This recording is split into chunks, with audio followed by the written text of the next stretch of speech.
हम लोग उपोषद शीलों को ग्रहण किए हैं। ठीक है। उपोषद के दिन में आज का संपूर्ण दिन जितना संयमित होकर अ, जितना धर्म की अभिरुचि जागे, इस प्रकार से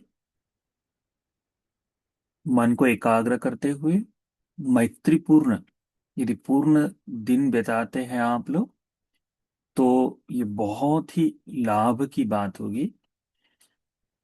आज संपूर्ण दिन में यदि चिंतन करना है तो अरहत मुनिगणों का मुनिगणों को जिस तरह से हम लोग अनुगमन करना चाहते हैं, तो जैसे जैसे हमने देखा कि भिक्षुओं को धर्म में क्या करना चाहिए, तो कहा है कि पंच नीवर्ण धर्मों से दूर होना चाहिए, है ना।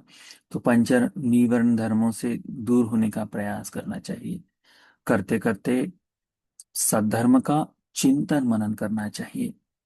सद्धर्म का चिंतन मनन किया जाए, इसके लिए विशेष करके क्या मेरे भीतर लौकिक सम्यक दृष्टि विद्यमान है कि नहीं। क्या मेरे परिवार में मैं लौकिक सम्यक दृष्टि बताने की कोशिश कर रही हूं या नहीं, इस बारे में चिंतन करना चाहिए। यदि लौकिक सम्मादिठी क्या है, इस बारे में यदि जानना है, तो सरलता से एक कहे तो भगवान कहते हैं ये लौकिक सम्मादिठी है, अत्थि दीन्नां, दान देने का फल है। यानी मैं जो सत्कर्म कर रहा हूं, दान देता हूं, यह निष्फल नहीं, यह व्यर्थ नहीं। दान देने के परिणाम स्वरूप मुझे इससे इनमें से प्राप्ति होगी। तो दान का फल है। इस लोक में दान नामक ऐसी कोई वस्तु है जिसका निरंतरता से अभ्यास लोग करते हैं। सत्पुरुषों द्वारा प्रशंसित, पंडितों द्वारा प्रशंसित विद्या किया गया यह दान है। इस बारे में पूर्ण मन से अटूट ऐसा विश्वास होना सम्यक दृष्टि का अंग है, कहते हैं। दूसरा, अतिथि हुतम, यानी सेवा भाव। अठिठं, सेवा भाव। ठीक है। यानी सेवा भाव का है, जैसे किसी की सहायता करे तो ये की हुई सहायता निष्फल नहीं जाती। किसी की सेवा करे तो ये की हुई सेवा निष्फल नहीं होती। यह फल देती है, यह विपाक देती है।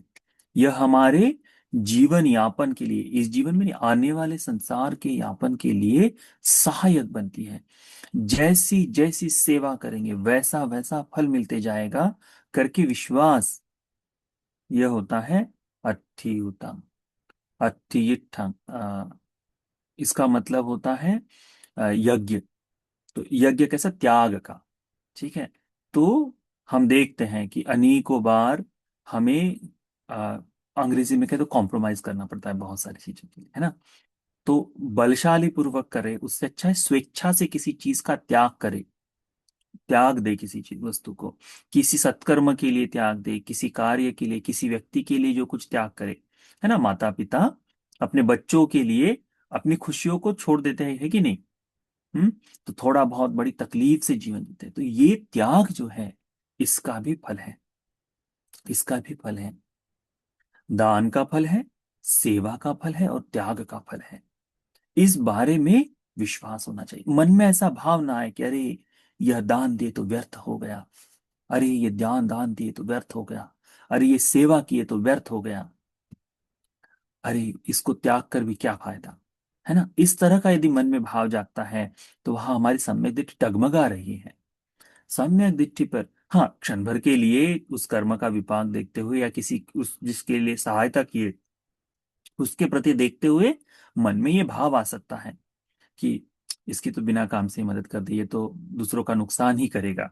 ऐसा क्षण भर के लिए आ सकता है, उसमें कोई आपत्ति नहीं, परंतु अपने भीतर ये विश्वास होना चाहिए कि दान सेवा और त्याग का प्रकट फल है, इस बारे में विश्वास। उसके बाद में अत्थि सुखट दुक्खटानं कामानं फलं विपाको। सुख दुख ये जो मैं भोग रहा हूं आज वर्तमान जीवन में, जो मैं सुख भोग रहा हूं या जो मैं दुख भोग रहा हूं, यह मेरे किए हुए कर्मों का फल है। कर सुख और दुख ये कर्मों के अनुसार किए हुए क्रियाओं के विपाक स्वरूप में मिला हुआ फल है करके विश्वास होना चाहिए।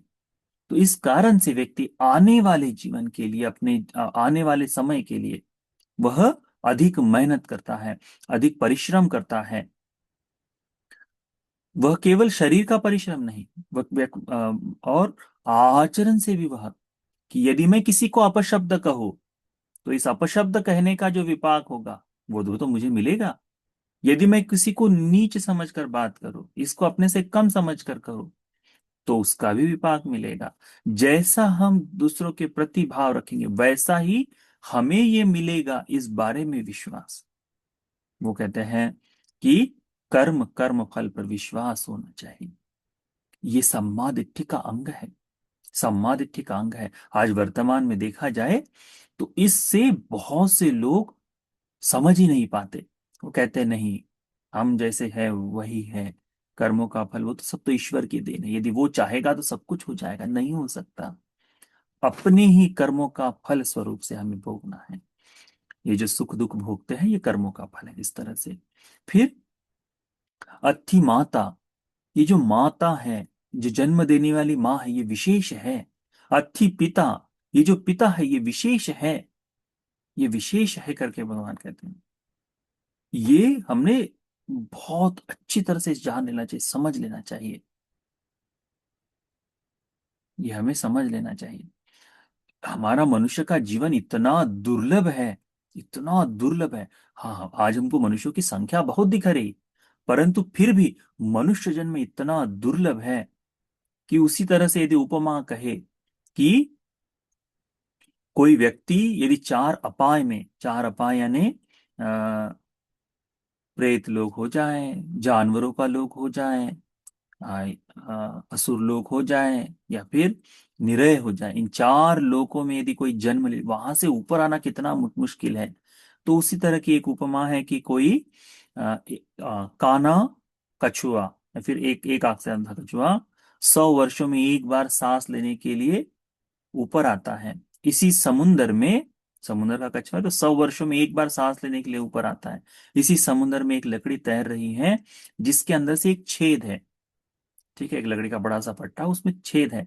अब हम जानते हैं कि पूरी पृथ्वी घूमने के कारण पानी भी घूमते रहता है, उसका एक पूरी लहर होती है, वो पूरी परिक्रमा करते रहता है ना जल। तो ये लकड़ी का पट्टा उसमें तरंग रहा है, लकड़ी तरंग रही है। ये कछुआ 100 वर्षों में ऊपर आए और वो लकड़ी भी वही रहे जहां ये कछुआ ऊपर आ रहा है, और उस छेद से आकाश को देख ले, ये जितना कठिन है, भगवान कहते ये भी संभव हो जाएगा, ये भी हो जाएगा। परंतु चार अपाय से मनुष्य लोक में आना, इससे भी ज्यादा कठिन कार्य हो जाता है, इससे भी ज्यादा कठिन कार्य। तो इस लोक में आने के लिए जो एक एक मुहूर्त हमें मिलता है, एक क्षण मिलता है, वो हमें इसी माता के कारण, इसी पिता के कारण ही मिलता है। इसीलिए भगवान कहते हैं कि इन माता पिता का ऋण चुकाना असंभव जैसा है। क्योंकि यदि वो एक मौका छूट जाता तो क्या हो जाएगा, पुनः चार अपायों में गोते खाते रहेगा आदमी। फिर वो मौका कब मिले पता नहीं। इसीलिए माता पिता, तो थोड़ी बहुत माता पिता का स्वभाव हो, कठोर हो, डांटने वाला हो, एक आध बार थोड़ा सा पीटने वाला भी हो, हाँ, पर पीटने वाला यानी गलत तरीके से नहीं, अमानुष रूप से नहीं, थोड़ा बहुत, तो ये है। तो ऐसे समय में उसमें कोई आपत्ति की आवश्यकता नहीं। हाँ, वर्तमान स्वरूप से देखा जाए तो उनकी विचारधारा शायद हो सकती है हमसे थोड़ी सी कम हो, यानी वर्तमान जैसा नहीं सोचते हो, फिर भी सम्मान और गौरव के साथ उनके साथ व्यवहार करना चाहिए। उनके साथ व्यवहार गौरव के साथ करना चाहिए, बहुत ही सुंदर विनम्रता के साथ करना चाहिए। इस बात को ध्यान में रखो। तो माता पिता विशेष है, इस पर विश्वास सम्यक दिट्ठिय करके कहा है। उसके बाद में अथि अयंग लोको, अथि पर लोको, ये मनुष्य लोक है, इसके अलावा भी अन्य लोक है, दिव्य लोक है, ब्रह्मलोक है, चार अपाय है ना, ये सभी लोक हैं, अलग अलग लोक हैं। इस पर विश्वास होना चाहिए। ये विश्वास सम्मादिठी का अंग। अयंग लोको और परलोको, हम एक लोक में हैं, मनुष्य लोक में हम रहते हैं। जानवर तिरच्छान तिरच्छान लोक में रहते हैं, वो तिरच्छान लोक हो गया। उसी प्रकार से प्रेत लोक है, उसी प्रकार से दिव्य लोक है, उसी प्रकार से ब्रह्म लोक, इस तरह से। फिर अत्थि सत्ता औपपातिका, कर्म कर्म फल के अनुसार, बगैर माता पिता के औपपातिक सत्व उत्पन्न होते। जैसे दिव्यलोक में जन्म लेने के लिए माता पिता की आवश्यकता नहीं, उनके उस पूरे वलय की आवश्यकता है, परंतु माता पिता की आवश्यकता नहीं कि अच्छा इनकी कोख से जन्म लेंगे, ये माँ है ये पिता, ऐसा नहीं। वह उनकी संज्ञा से कि अच्छा ये इस पुण्य कर्म से आया है तो ये मेरे इसका हिस्सा है करके, तो उस तरह से पुत्रों का भाव हो सकता है, परंतु जन्म उस तरह से तरह में। तो औपपातिक सत्व यानी यहां से मृत्यु हुई और तत्काल उत्पन्न हो गए, जन्म हो गए, तो वो भी बाल्य अवस्था में नहीं। जैसी स्थिति है युवा अवस्था है तो युवा अवस्था की स्थिति वैसी ही बनी रहे, तो प्रेत लोक में वैसा होता है। अक्सर लोगों को कई बार शुरुआत के दिनों में यानी पहले एक माह तक हो जाए ऐसे समय में जो प्रेत दिखाई देते हैं वो बूढ़े नहीं दिखाई देते। वो बड़े यानी लगभग लगभग 45 30 35 ऐसे उम्र के दिखाई देते हैं, यानी अपनी ज्ञातियों में भी हो तो हल्की सी झलक महसूस हो जाए कि अच्छा ये तो बुरा है, परंतु होते हैं युवा अवसर। दिव्यलोक में भी इसी प्रकार का भाव है। तो जन्म लेते हैं ये औपपातिक सत्व, उनको वो माता पिता के अलावा स्पॉन्टेनियस जन्म को से कहते हैं, स्पॉन्टेनियस बर्थ। इस पर विश्वास होना ये सम्मादिठी का अंग है। उसके बाद में इस लोक में ऐसे श्रमण ब्राह्मण हैं, ऐसे धर्मवान लोग हैं जिन्होंने इस लोक को, परलोक को स्वयं ही साक्षात करके इस लोक परलोक से मुक्त होकर धर्म का उपदेश दिए हैं। तो ऐसे श्रमण ब्राह्मण लोक में एक ही हैं, वे हैं तथागत अरहत सम्यक संबुद्ध। एक ही है। इस बात पर विश्वास सम्मादिठी का अंग है। तो आप, हम उपासक उपासिकाओं को करना क्या चाहिए? तो चिंतन करना चाहिए, क्या ये सम्मादिठी का अंग मुझ में है या नहीं। यदि इनमें से कोई अंग नहीं है तो उसकी पूर्ति के लिए हमें प्रयास करना चाहिए कि मैं कोशिश करता हूं कि मुझ में ये आ जाए, मैं कोशिश करता हूं कि ये अंग मुझ में उत्पन्न हो जाए करके। ठीक है। तो उपोषद के दिनों में यदि कुछ अधिक करना हो तो इस तरह से चिंतन मनन करना चाहिए कि मेरी सम्मा दिट्ठि पूर्ण हो जाए। यदि इनमें से किसी बात बात पर विश्वास नहीं बैठ रहा है, मन मानता नहीं है, मन तैयार नहीं है, तो फिर धीरे धीरे समय मिलते मिलते भिक्षुओं से एक एक करके चर्चा कर कर बनते इस बात को मैं कैसे अपने मन में बिठाऊं, बनते कैसे इस बात को अपने जीवन में पूर्ण करूं करके विचार करते हुए भिक्षुओं के साथ चर्चा कर कर उस बात पर अटूट ऐसा विश्वास उत्पन्न हो जाए। क्योंकि जिस व्यक्ति के पास लौकिक सम्मादिट्ठि है उसी के लिए संभव है लोकोत्तर सम्यक दिट्ठि का बोध कर पाना। लोकोत्तर सम्यक दिट्ठि क्या है? लोकोत्तर सम्यक दिट्ठि है दुख, दुख समुदय, दुख निरोध गामिनी प्रतिपदा। ये लोकोत्तर सम्यक दिट्ठि है, इन पर विश्वास। सम्मा दिट्ठि जो कहते हैं ना, चार आर्य सत्य पर विश्वास, ये सम्यक दिट्ठि बोध होना तभी संभव है। ये सम्यक दिट्ठि बोध होना यानी क्या है? ये सम्यक दिट्ठि बोध है होना यानी श्रोतापन्न बन जाना है। तो जिसके पास लौकिक सम्यक दिट्ठि है उसी के लिए संभव है श्रोतापन्न बन पाना। अन्यथा कोई व्यक्ति कहे मुझे विश्वास नहीं कि दिव्य लोक है, मुझे विश्वास नहीं कि अगला जन्म होगा, पर मैं श्रोतापन्न हो गया हो, तो ऐसे व्यक्ति के सामने कुछ भी नहीं करना, हाथ जोड़ना, हाँ हाँ तुम्हें जैसा लगता हो लगे, धर्म में जो बताया हम उस पर विश्वास करेंगे, बस खत्म। इस बारे में अच्छी तरह से जान लो, तो सम्यक दृष्टि के ऊपर चिंतन मनन करो, तो आप लोग के लिए बहुत लाभ के लिए होगा, ठीक है।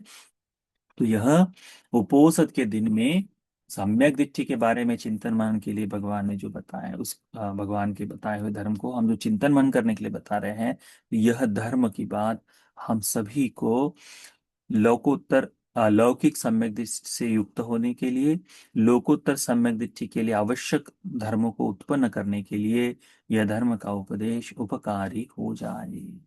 साधु साधु साधु।